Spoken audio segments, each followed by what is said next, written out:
A warm welcome back to my channel again, Professor Paul Nugget.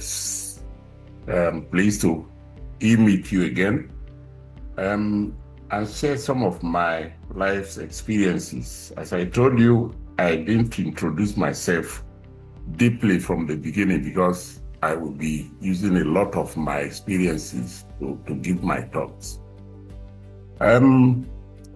If you recall, I think it was in Nugget 2 or 3 where I mentioned the National Youth Service. It's the service that is undertaken by by graduates in Nigeria. Most Nigerian graduates are quite familiar with it. The full program is called the National Youth Service Corps, NYSC for short. And every student look forward to it, to finish and go to NYSC. What was it exactly about? The NYSC was created in 1973 as a mechanism for integrating the country, integrating particularly the youth, because if you integrate the youth, you have integrated the country. Because Nigeria had been gone through a civil war between 1967 and 1970.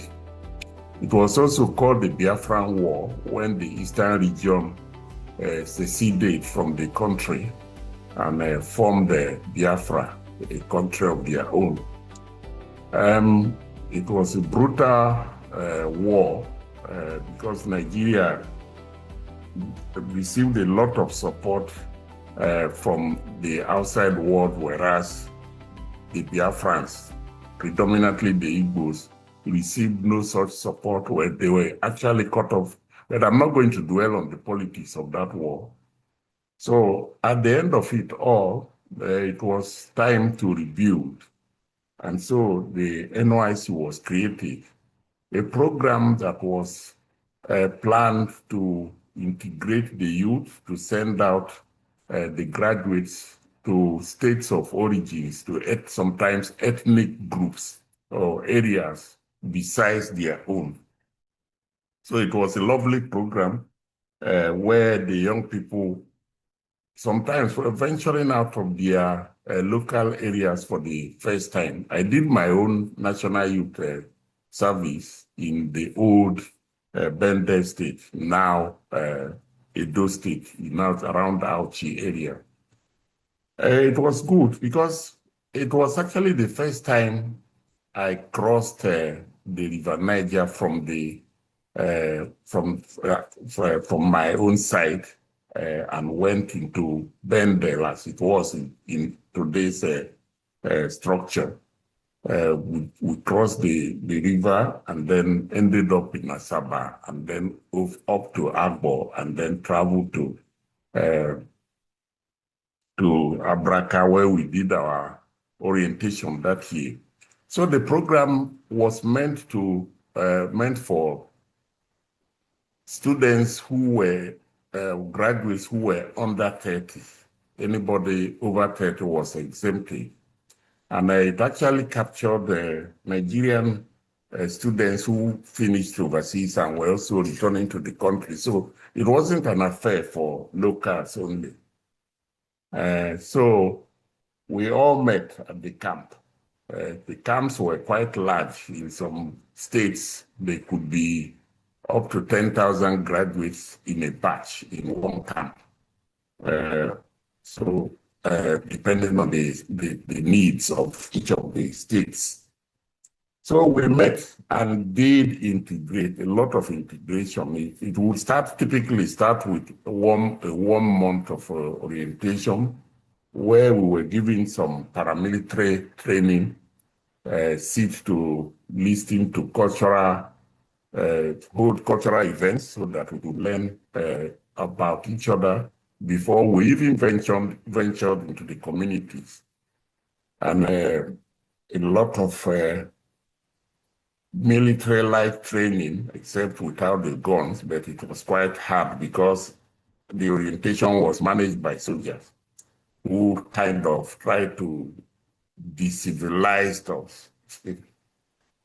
So they tried to decivilize us to think more like soldiers. According to them, we were not disciplined enough. So parades and all that. And at the end of the 1 month, we were then posted to different places. Some went into the classroom, some into banks, in the oil industry, depending on what you were trained to do. But often people went to met the officers who posted and sent them to more lucrative places where they could receive more allowances. But overall, I think the NYSC was very useful. It's still running to this day. My question is it still useful? But let's first touch on what the NYSC achieved. As I said, the motive was to integrate the country. Yes, it integrated the country. And I'm not very sure about now, but for most of the time that the NYSC has operated, I think it created a lot of integration, not only between the corpers, as they are called, but also between the corpers and the communities. We had people from the communities inviting us, giving us food, taking us to events and everything. And I think at one point the program actually supported intermarriages. If two couples from different areas were marrying, the federal government funded the wedding and also gave them a startup grant to live as a couple. So it was quite useful. And traveling to new places, like I mentioned in my own case, it was the first time I went across the Niger into Pende or to Benin area. I had been to Lagos during my undergraduate years, but I flew, so didn't see any of that area up close. It was also a gap year of some kind. So for those who study overseas, gap years are meant for students to sit the year, maybe do some work and reflect on what they intend to do next. So the NYSC kind of served that kind of purpose for the Nigerian youth.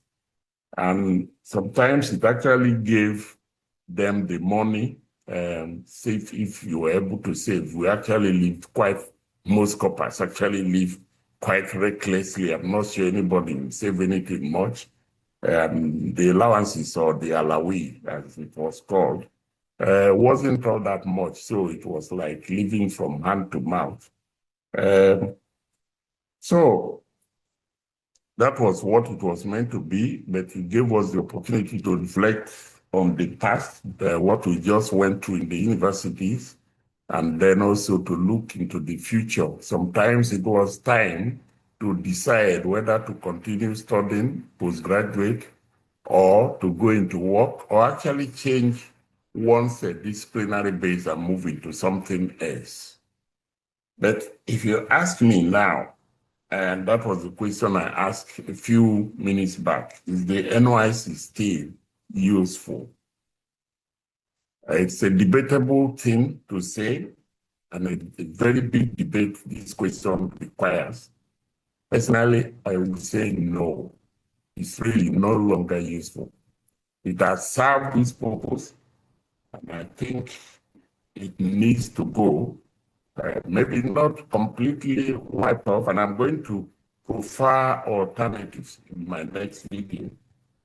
But the number of graduates is humongous. It's quite large now in Nigerian universities. Some of the bigger universities graduate like 10,000 students in a year. So you can imagine when Nigeria has close to 300 public and private universities currently, the number of students coming out of it, I'm not even sure the orientation can be well managed, because the number that the soldiers face or the people at the camp face is too large. So that is one of the detriments to the whole program now. And I indicate there were a lot of inter-ethnic marriages.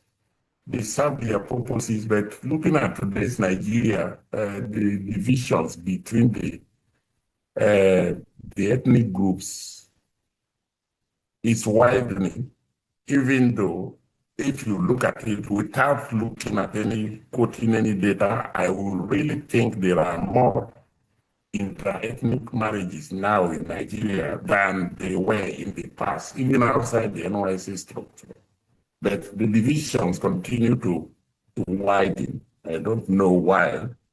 And it could be part of our insecurity problem. The level of insecurity in the country is quite high. Sometimes NYC, the coppers are being used for things that they shouldn't be used for, like being used for elections, being exposed to all the danger that is involved around the Nigerian elections.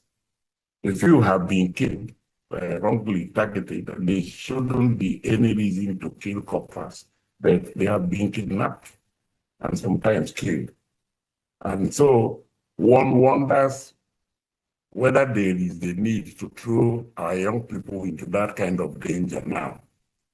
But like I say, it's not good to throw the baby out with the bathwater.